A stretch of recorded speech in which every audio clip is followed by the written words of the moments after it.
So after 2 months of waiting, we finally have our broilers breeder beds. Yes, they are starting something new on the farm.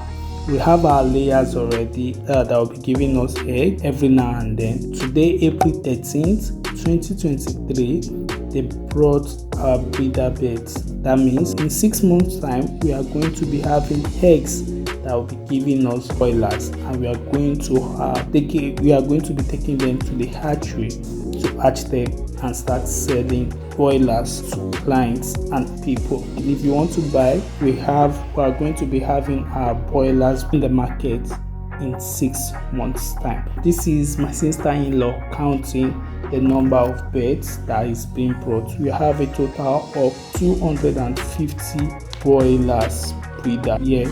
We have 35 male and the rest are female. This is us counting it, and they are day old, and yes, they've brought them here down to Lagos. This is past 9 p.m. and you can see how healthy they are. We went to bring them all the way from Ibadan to Lagos. If you want to buy broilers, day old broilers, then get ready to buy my market.